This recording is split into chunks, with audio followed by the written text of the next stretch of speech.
Shalom. Just want to briefly talk about the pseudoepigrapha. I have noticed that there is a tremendous increase in the amount of Israelites that are reading the books from the pseudoepigrapha.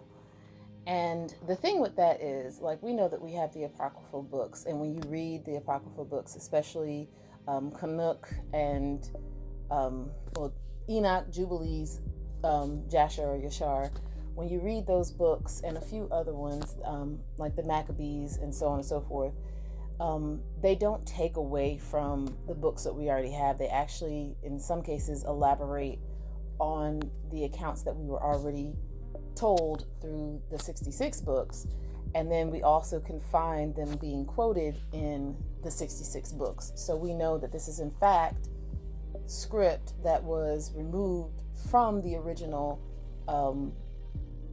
writings of Yahuah's prophets and scribes and so on and so forth, you know, those that were set apart by Yahuah to do such things. However, when you look at the pseudepigrapha, now there's a reason why they are classified differently. So apocryphal just means, you know, hidden, so on and so forth. But when you look at the word pseudoepigrapha, pseudo meaning false or imitation, epigrapha is something along the lines of signature writings and so on and so forth. So when you put the word together, it's false writings. These are, or false signatures. So these are basically people that wrote books claiming that a specific person that we know and trust wrote the book, but it's actually a lie. And the problem with these pseudoepigrapha books is they actually contradict a lot of the books, even the apocryphal books that we read. For instance, the book of Enoch says specific things about the heavens and the sun and the moon and all these other things. But when you read Enoch 2, which is in the pseudoepigrapha, it contradicts even Enoch 1, which is what they're calling it because, you know, they're saying that there's two. As a matter of fact, in the pseudoepigrapha, Enoch 2 is called the secret book of Enoch, right? But it contradicts a lot of what Genesis and Enoch say. And we all know that Genesis and Enoch is the truth. They do not contradict each other. They actually go with each other. Like they pair with each other and they reinforce what we've already been told, right? But then when you read this pseudoepigrapha, it's a whole bunch of stuff that contradicts even the book of Enoch that we know in the Apocrypha. There's other books like the Apocalypse of Peter and the Gospel of Judas and so on and so forth, right? These books introduce heresies. If it contradicts what we've already been taught by Yahuah, it cannot be the truth. And what I mean by contradiction is, let me give you an example. So in Genesis, Yahuah shows us in Genesis chapter 1, in Barashath chapter 1, we see what the expanse between, or the firmament between the two waters that were separated was called. He said it was called the Shamayam, the heavens, right? He also says in verses 14 that is where the sun, moon, and the stars are placed. 14 to 19, if I'm not mistaken. He reinforces this thing. Sun, moon, and the stars are placed in the expanse between the waters, right? But then when you read the secret book of Enoch, it talks about there being realms of heaven above the waters. Yeah. Now, do I believe that there's realms of heavens as far as Yahuah created them? Yes. But Yahuah specifically told us that there's water above the firmament. He said that. The first book of Enoch reinforces that. But then Enoch 2 comes along and it's like, no, it's something different. I want to say it talks about 10 realms. And all of these realms are above the waters. Again, I'm just saying, be cautious with the things that you are being introduced to. In this time, we can no longer rely on other people to teach us or to reveal to us things, we have to get it straight from Yahuah. It has to be Yahuah. And one of those things that you need to pray for right now is for Yahuah to remove any leaven, any indoctrination, any false teachings that you currently have, and to reveal his truth to you. That is a prayer that you can pray. And that way Yahuah will remove from you any and every single thing that is not supposed to be within your heart. And then he will give you the testimony of Yahushua HaMashiach. It is very important to do this right now, because we have a lot of people that are starting to veer off track with false doctrines and heresies and so on and so forth. And I don't know if you're paying attention to things going on in the world right now. You're not supposed to dwell on them. You're not supposed to fear them, but you are supposed to watch and pray. Part of watching means you have to see what's going on. So with that being said, with everything that's going on, we're a little too close to Yahushua's return for us to be veering off path, right? So even when it comes to the things that I'm saying, please take it to the Father, okay? Just take everything to the Father. That is your best bet. Take it to the Father. Take it to the source. Yahuah is the one who spoke. Yahuah's will, Yahuah's kingdom, Yahuah's word, Yahuah's son, Yahuah's law, all of that belongs to Yahuah, okay? Go to him and ask him. Do not allow something that sounds true or someone that speaks so eloquently that it has to be true because they sound so confident. You know what I'm saying? Don't let that fool you. Please don't let that fool you. Again, the pseudoepigrapha, false teachings, false signature, imitation. It's an imitation, okay? And most of those books contradict things that we have already been taught.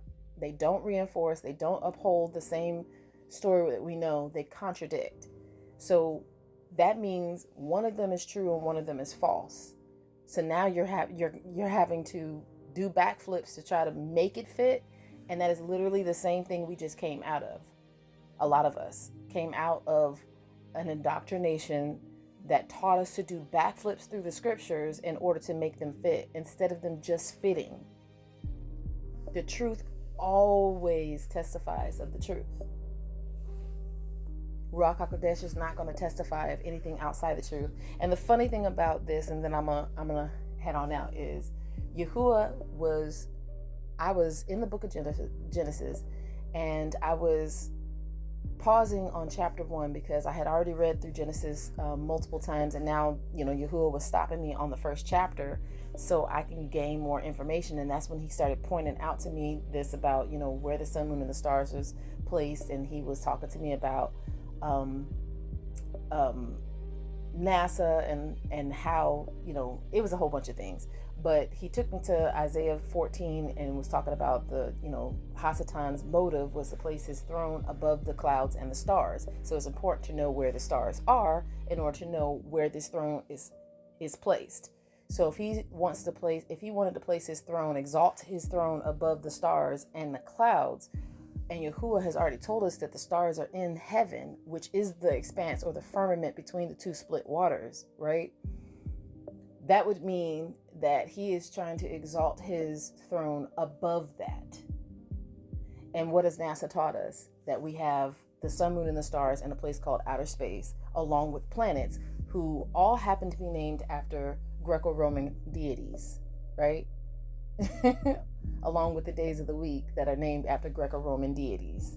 I mean, they are literally the day of the sun, the day of the moon, the day of Tuz, the day of Woden, or if you go back, Tuesday is the day of Tuz or the day of Mars. Wednesday is the day of Woden or the day of Mercury. Thursday, the day of Thor or the day of Jupiter. Do I need to keep going? Friday, the day of Frigu or Freya / Venus. And then we all know Saturn is Saturday, right? The day of Saturn. So you look at this. Those are all names of celestial things up in outer space. The planets, the sun, moon, and the stars, right?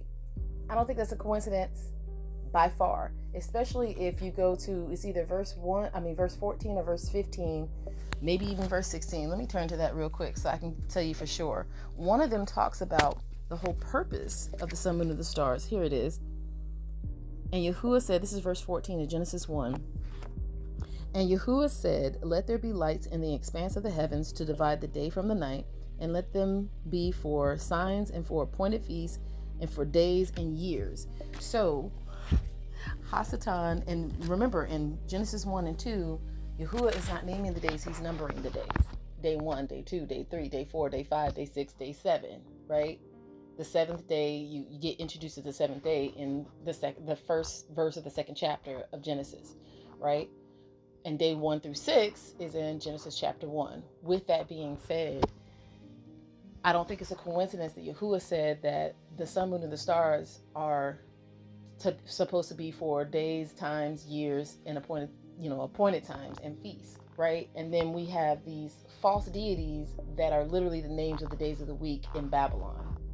And these so-called planets are in outer space named after fallen angels, right? Or principalities or wicked rulers in heavenly realms, right? It's no coincidence. And then right after Yahuah was teaching me that, mind you, I asked him to reveal more of himself, Yahusha, to me in my silent prayer. And then he showed this to me. Right after that, I was led to a video on YouTube. I'm not going to give the woman's name because I am personally talking to the woman right now. And I don't believe she did it maliciously. Like, she is my sister. She is our sister if you're an Israelite. She's our sister. So it's not for me to come on here and bash her, because here's the thing. We all have the capability of being led off track. But in her video, she was coming from 2nd Enoch, and she was talking about the 10 realms of heaven according to 2nd Enoch, or the secret book of Enoch. And on her video, it said that the second realm was a place of darkness. Like, it's darkness there, and that's where the fallen angels dwell. The only problem with that is if there's darkness between, and then she said above that is where the sun, moon, and the stars were, right, according to 2nd Enoch. But the thing about that is, if that was true, then we wouldn't have access to the light that comes from the sun and the moon, because there's darkness in between us and the sun and the moon according to 2nd Enoch, right? It doesn't make any sense. How are we getting the light from the sun and the moon if there's a darkness in between us? That darkness sounds like outer space. This sounds like it is still reinforcing the lie that was already told to us. And then if you look at the NASA logo, all of it makes sense except for that red thing, that red ribbon that happens to look like the tongue of a serpent, right? So if you insert a snake's head at the top of that red ribbon, it literally looks like a serpent licking its tongue out, right? It just doesn't go along. Now, I know some people are probably like, well, it's the spiritual darkness. It doesn't necessarily mean, okay, here's my thing. I have my email address in the description of, the description of this channel, if I'm not mistaken. Feel free to reach out to me in my email, and we can have a discussion about it. Because of the nature of this video, I'm actually going to turn off commenting, because people do not know how to be respectful and have these conversations without being disrespectful. And I'm at a place right now where I'm not going to argue with you about it. If you have an issue with what I'm saying, you need to go to Yahuah about it. That's who you should be going to anyway, instead of arguing. But again, I am open in my email to have discussions with anybody that doesn't agree with anything that I'm saying. We can discuss it. Doesn't mean that I'm going to come into agreement with you, or it doesn't mean that you're going to come into agreement with me, but I'm still willing to have a discussion with you. But I'm not doing it publicly. The reason why is because that's how a lot of strife gets stirred up. That's how a lot of dissension gets stirred up. That's how a lot of false doctrine gets spread. And I'm not doing that anymore. But I love you all. Shalom and ahava.